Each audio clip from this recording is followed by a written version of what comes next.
Ours is a written constitution. The Constitution of Sri Lanka, which saw the light of day in 1978, is the supreme law of our land. When enacted, a written constitution takes a life of its own and changes shape and adapts and evolves till it fulfills its destiny, the destiny of its country and the aspirations of her people. Written constitutions do not function on their own. A special effort has to be made by those entrusted to work them and adapt them to the surrounding political and sociological climate. A written constitution by itself cannot ensure good governance. The United Kingdom did not have a written constitution till the passage of the Human Rights Act in 1998, but she has successively strived to uphold individual liberties and has consistently and quite successfully worked for the betterment of the people living there. A celebrated Indian jurist has stated that governments feel inadequate and naked without a book of rules to obey. But experiences from different parts of the world show that the moment you give rulers a book of rules, sooner or later they begin to bend them when uncontrolled by an independent judiciary. A dictator and his government could break and tear up the book itself. M.P. Jain, in his book Indian Constitutional Law, states that beside the concept of the constitution, there is also the important concept of constitutionalism. A country may have a constitution, but not necessarily constitutionalism. For example, in a dictatorship, where the dictator's word is law, there might be a constitution that is a written document, but not constitutionalism. The underlying difference between the two concepts is that the constitution ought not to merely confer powers on various organs of government, but also seek to restrain those powers.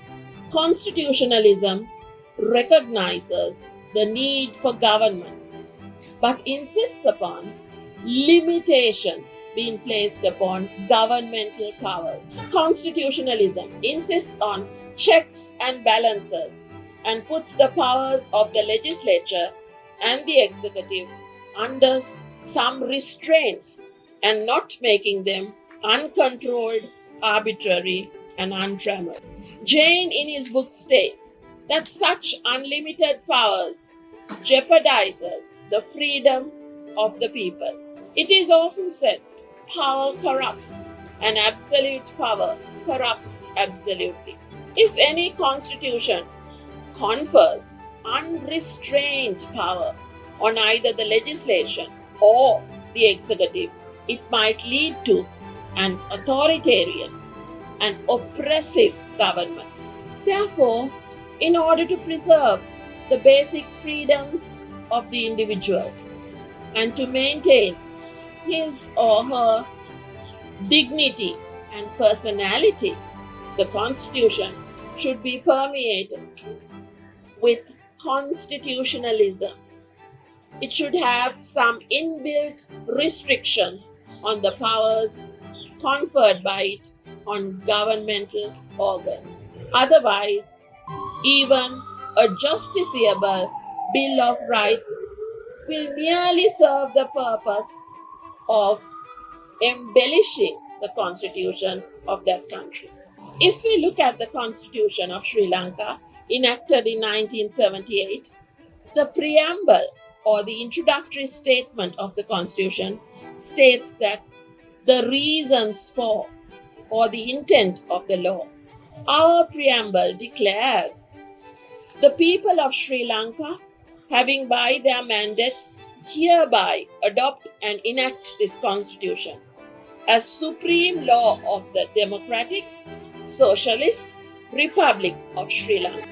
The freedom and sovereignty and independence of the Republic, which are enshrined in Article 1 of the Constitution of Sri Lanka, are the essential prerequisites for the existence of the sovereignty of the people.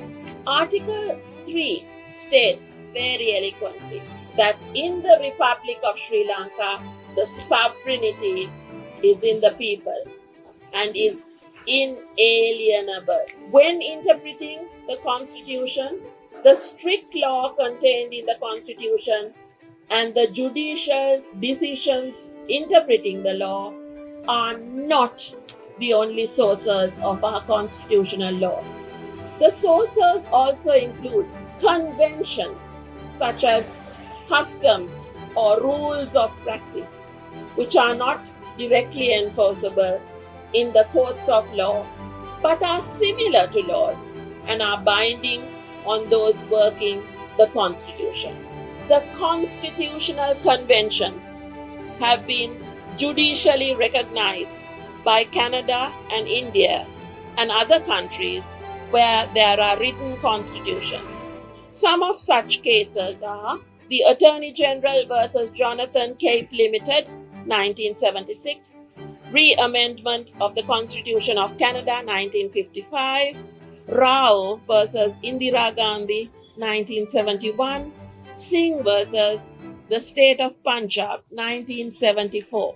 This shows that constitutional conventions do influence judicial decisions, and to some extent, at least, Dr. J.A.L. Kure has said in his book on Constitutional and Administrative Law of Sri Lanka that the main purpose of constitutional conventions in Sri Lanka is to secure that the Constitution works in practice, to give effect to what was called the sovereignty of the people.